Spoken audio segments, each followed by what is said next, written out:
Assalamualaikum semua, apa khabar, apa cerita? Show pada hari ini dibawakan khas untuk anda oleh Pukong Shampoo dan Hair Mask daripada Al-Nurabi. Shampoo ini akan menguatkan dan juga mengeratkan akar-akar anda yang sudah lemau. Dan ia juga akan menunjukkan arah untuk darah awak yang telah menjalan ke arah yang salah. Jadi tunggu apa?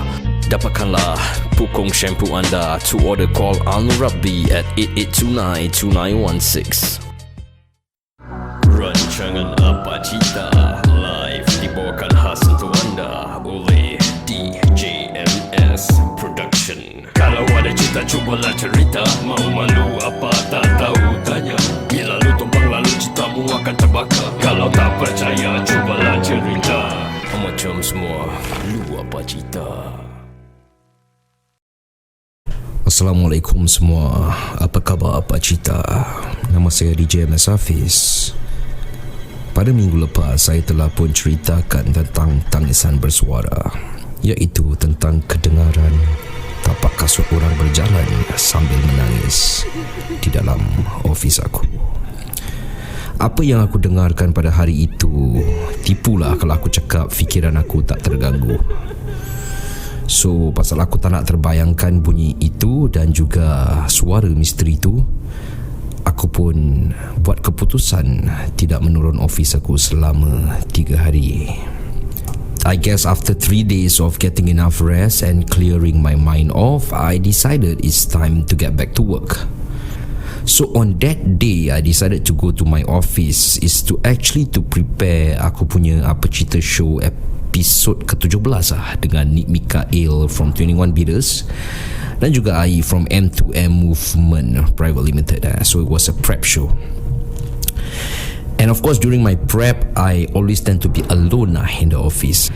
Tapi pada korang yang tak tahu juga, pasal aku punya routine from time to time, I tend to do some workout or also so-called jogging di luar building aku pada waktu-waktu malam. Dalam setengah jam dah lepas, aku pun decided to go back to my office lah. Aku pun nak patah balik office aku tu ambil aku punya barang-barang mandi, baju, tuala, shampoo semua kan. So lepas tu aku pergi ke shower room lah. Now the shower room is using a manual switch tau. So kalau kau masuk, kau kena buka lampu kau sendiri. It's not an automatic sensor lah. And this is the time where things get a little bit creepy. As I open the door, the whole place is dark, right? Because I have to turn on the lights manually. Before aku buka atau menyalakan lampu tu, aku ternampak ada satu bayang-bayang berdiri di tengah haluan itu. That figure is not moving. And straight away aku ingatkan my eyes is playing tricks on me. Tapi aku ni degil sikit tau. Bila bab-bab gini, I tend to look for reassurance. Jadi aku pun tangan gatal, aku pun off lampu tu lagi sekali. And there you go again. Nampak macam seolah-olah bayang itu berdiri di situ sekali lagi. Jadi at that period of time aku dah start panic sikit tau. But however, I try to be very positive. So again, I try to be very positive. Jadi aku pun turn on the lights back. And of course tak nampak apa-apa lah. But before aku proceed my intention to get a shower, I still have this consciousness just for another reassurance. Aku nak make sure tak ada orang nak buat prank kat aku ke apa-apalah. So aku buka satu-satu pintu cubicle, pintu shower room aku buka tau. One by one, I open the door. This at least will give me more reassurance yang aku boleh mandi dengan tenang. So Alhamdulillah tak ada orang. Jadi dah sampai saja ke ujung, line clear. So before I enter, aku gantung aku punya baju dan tuala aku dulu dekat pintu. So, and then I want to prepare for my hot shower. So I put down my favourite shampoo lah. It's called the Pukong shampoo. Tu shampoo aku letak. As I was about to take my nice warm hot shower, tiba-tiba lampu itu padam. The first reaction I did was I actually looked right.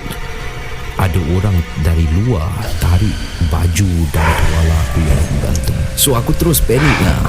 The feeling is mixed. So slowly aku pun buka tu pintu shower cabin aku. Selamat, tak ada apa-apa. So aku pun slowly jalan and head towards the light switch. Aku menyalakan lampu tu balik lah. But before aku keluar, masih ada satu misteri. Mana baju dan tuala aku yang aku gantung tu? Tak ada tau dalam shower room tu. So dah no choice, aku terpaksa beranikan diri aku lagi sekali untuk buka the main door of the shower room. Dengan berfikiran yang sama, hopefully tak ada apa-apa depan pintu itu. So aku pun slowly buka. Memang tak ada orang kat situ, kecuali kelihatan baju dan tuala disadai sebelah menyebelah antara satu sama lain. Dan dengan perasaan yang begitu tak tentu hara, sebelum aku capai baju dan tuala aku toleh ke kiri. Lepas tu aku toleh ke kanan, make sure line clear. Lalu aku pun menunduk dan mengambil baju dan tuala aku tu. Terus aku lari menuju ke ofisku. Dan apabila aku sampai ofis aku je, straight away aku jam lagi sekali. Pasal apa? Bayang-bayang yang sama yang ada di dalam bilik mandi tadi kali ini menjelma pula di lorong yang menuju ke arah ofis aku. Nah, tiada lain lampu atau cahaya yang kelihatan di dalam ofis itu kecuali bentuk kepala yang menjenguk di dalam lorong ofis aku itu. Aku masih macam tak percaya tau sama ada benda yang aku nampak tu betul atau tidak. Jadi fikiran aku masih nakkan tu kepastian. Dengan segera aku terus nyalakan lampu. Dan yang macam mana aku sangkakan, bayang-bayang itu sudah tidak dikelihatan. Mungkin aku rasa that aku masih terganggu dengan kejadian minggu lepas pasal suara dan bunyi tapak kasut tu. Mungkin, tapi aku masih tidak pasti. Terus aku ping ke kiri, aku proceed masuk toilet office aku. Jadi aku membasuh muka aku dari 15 saat gitulah. Aku basuh, aku relax kejap. Lepas tu aku buat keputusan untuk keluar dari bilik air itu. Tapi kali ini bukan bayang yang ku nampak, tetapi lampu monitor komputer yang pula menyala.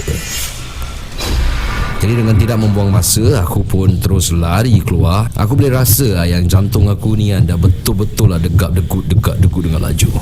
Automatically aku panik semacam. Finally I lost my way to the lift. Macam arah tujuan aku terus hilang tau. Aku macam as if first time aku ada kat situ. Aku tak kenal tempat tu. Jadi bila aku tengah lari tu, aku terperasan lampu, ada satu lampu ni nampak atas, kelak-kelip.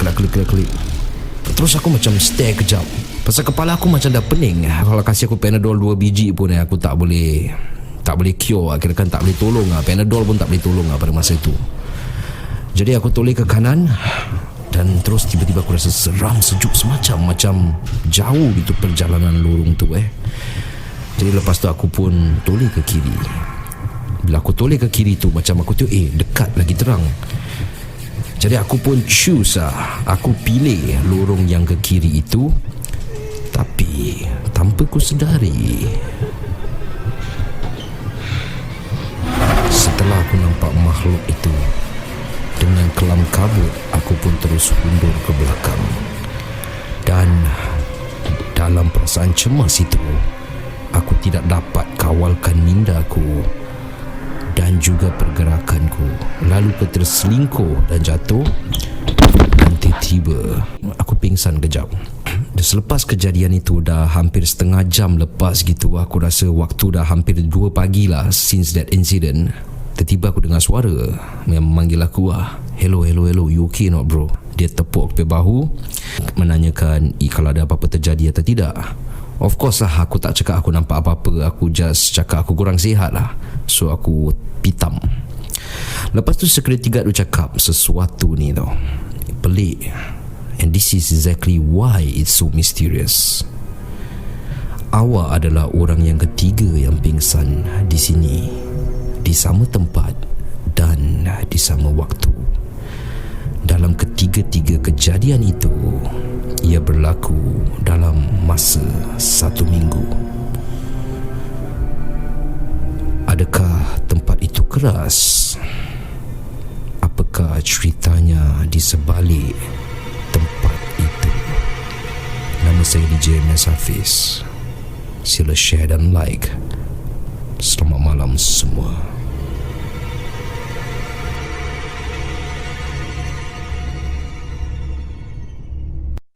Assalamualaikum semua, apa khabar, apa cerita? Show pada hari ini dibawakan khas untuk anda oleh Pukung Shampoo dan Hair Mask daripada Al-Nurabi. Shampoo ini akan menguatkan dan juga mengeratkan akar-akar anda yang sudah lemau.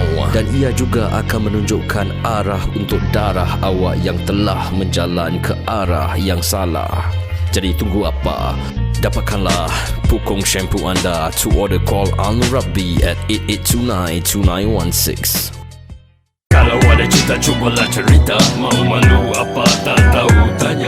Bila lu tumpang lalu ceritamu akan terbakar. Kalau tak percaya cubalah cerita. Setelah lama telah penat ku simpan sempadan sejarah hingga ke impian. Ada kala ku nak meluahkan tapi ada kala ku rasa masa pula tidak mengizinkan. Kalau bukan masa mungkin sebab aku rasa sahabat yang ku percaya dahulu, kawan yang ku pernah rapat yang ku harapkan sangat, kini tak kena tempat sebab kita tak lagi ketat. Dia bersubahan untuk menaiki pangkat dan memberikan pendapatnya. Selalunya buruk jadang perangai musibah. Janganlah kau terperanjat kalau kau bersahabat bersama orang bersifat yang seperti si Haramjad. Bini kau diangkat oleh mamat sesat, laki kau pula terpikat dengan wanita yang sakit kuat. Tapi bila minta dia tak dapat pula.